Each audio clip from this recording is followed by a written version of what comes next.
This video is brought to you by my two books, Practical Music Theory for the Rock Guitarist and The Blues Guitar Bible. Want to learn about modes, harmony, scales, chord substitution and keys? Or maybe you're interested in supercharging your blues guitar rhythm and lead chops. Whatever you're interested in, I guarantee you will be hitting the fast lane to progress with either of these works. Both feature video demonstrations and tutorials, loads of tabs and jam tracks to play along with, and I promise you, everything is explained in crystal clear plain English. Check out the links in the description for more details. Hello chaps, welcome once again to John Robson Guitar Tuition. As always, I do hope you're well, and welcome to the second in a relatively new series, it's the second one, of Monday videos where I'm basically alternating between one week I'm doing melodic rock lead guitar and the following week I'm doing a little bit of bluesy sort of stuff. It's the turn of the blues this week, and well, basically see if you can see what's missing from this little blues solo that you're going to hear now.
Did you spot it? Possibly, possibly not. The thing that was missing was a chord sequence. There was no rhythm guitar, there was no kind of chords on keyboards or anything like that. I was just playing over bass and drums backing. And when you're playing over that kind of backing, it's not essential, but it does help if you can somehow hint at the chord sequence that would be there, the regular 12-bar 3-chord 1-4-5 thing that we all know and love. If you can suggest that chord sequence, the bass is already doing that to an extent, but if you can suggest it via your lead part, it will just enhance the overall sense of melody and harmony in the solo that you're playing. So coming up next, I'm going to show you the approach that I use when I'm doing that, along with a few licks that you can pick up along the way. Here is the explanation. Okay, a brief little bit of theory and then we'll get into looking at some licks. The theory in question is that we're using chord tones here. How many times have I mentioned that in these videos? The chords we're playing over here are G7, C7 and D7. So it's the notes in those chords that we're going to be kind of adding into our standard pentatonic blues scale kind of thing of that, and you know, kind of extending those positions up the neck in the other pentatonic box shapes. Now the two notes which specifically make a difference in each chord are the major third and the flat seventh. In the case of G, that's this note and this note for the G7 chord, and I can take that F note there, that's the major third is the B, the flat seventh is the F. I can take the F note up an octave and get it there as well. So there's, well, I mean, that note's already in the minor pentatonic or blues scale, it's this one. that I'm going to be adding in. So I can start thinking in terms of licks to play over the G 7th chord, like this. I could take like a pentatonic thing like that and go like that, just adding that note in. You can't really do that over the C 7th chord because the C 7 has this B flat note in it, and if you start kind of landing on the B note there whilst the B flat is there, you'll get something that sounds like this, which isn't pleasant. So you just got to be aware of where the chord changes are happening. But if you can map that out, then just land on that B note over the G7 chord and maybe combine it with the F note, the flat 7th, like that, or you get like a really kind of cool bluesy but resolved sound for that chord. For the C7, as we've seen, we've got the B flat note in there. That's the flat 7th of the C, and then we have the E note as well. So I might bring that E note there. The E is the major third, by the way, of the C. I might bring that E note to there so I can play things like this.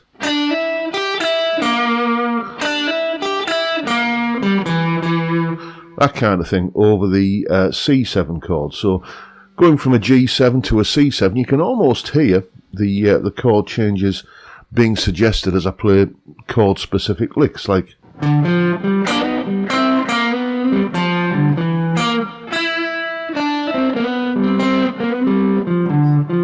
that. I went from like a G7 lick to a C7 lick and back again. And we can try that out like anywhere else up the neck, for instance. Okay, so if I go, there's my box 1 minor pentatonic, box 2, and I can go up to box 3 up here. That's all G minor pentatonic. I can get that that B note, which is the major third of the G chord, by going. And then at one point in the solo, what I actually did was, instead of bending that up a whole tone, to go to the B note, which is specific to the G chord, I just bent it up a semitone. So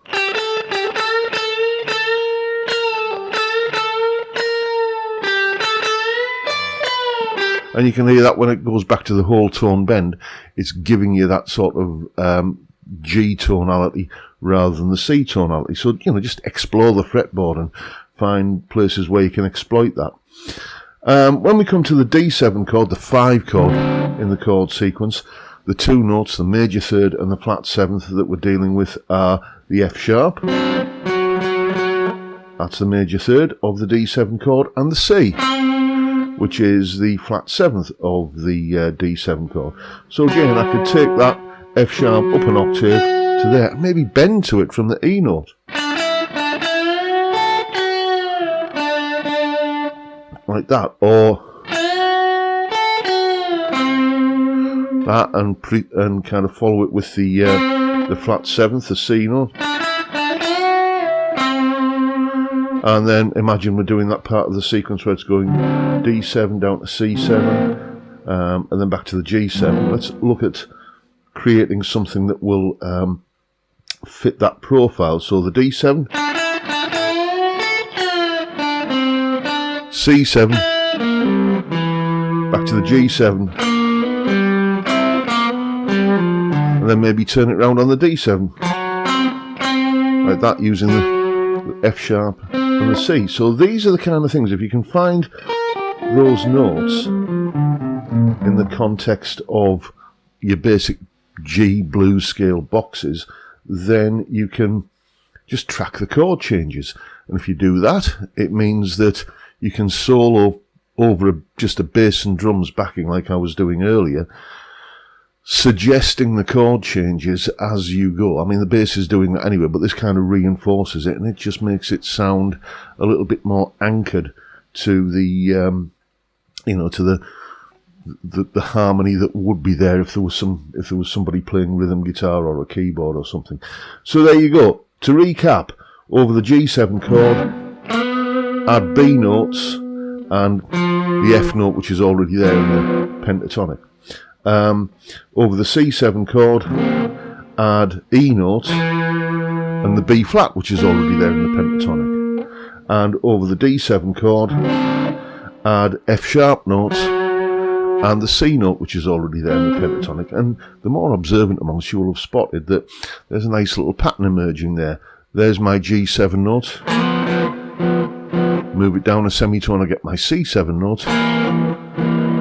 Move it up a semitone from the original, and I get my D7 note. Like that. So just thinking about that little shape there, wherever you can find it, in any of your pentatonic boxes. So up here, let's say I was up in this pattern of G minor pentatonic there. I've got my G7 notes here, my C7 notes here, and my D7 notes here. You just find that little shape in amongst your pentatonic boxes. Start looking around the neck for the relevant notes, you know, as described here. And yeah, it'll suggest some new licks, and you can have a lot of fun with it. So, now you know what to do. Do exactly that. Go away and have some fun with it. And as always, there's a full tab for the solo that you heard earlier in the video in both Guitar Pro and PDF formats, along with a clip of me playing it, the backing track, albeit only bass and drums, that I was using, and that explanation that you've just seen there. All of that is, as usual, up on my Patreon page. There's the address, link in the description, as I'm sure you know by now. $3 or roughly £3 a month, depending on the exchange rate, gets you access to all of these additional goodies and resources that go along with these YouTube videos. And of course, a massive thank you to everyone who supports me in that or any of the other ways, all of which are downstairs in the description. And that's pretty much it for today, folks. Hope you found this video useful and enjoyable in some small way at least, and if that's the case, please hit the subscribe button and the notification bell if you haven't already done so, and why not drop me a like as well while you're at it. And of course, don't forget the live stream every Friday 5 PM UK time, regular as clockwork. It's basically just beer and chat on a Friday. What's not to like about that? It's a great way to kick off the weekend, and I'd love to see you there if you can make it. But for now, I'll bid you all a good day and say thank you so much for watching. Thank you for your time. Look after yourselves, folks. Stay well, stay safe, and above all, stay sane. Bye for now.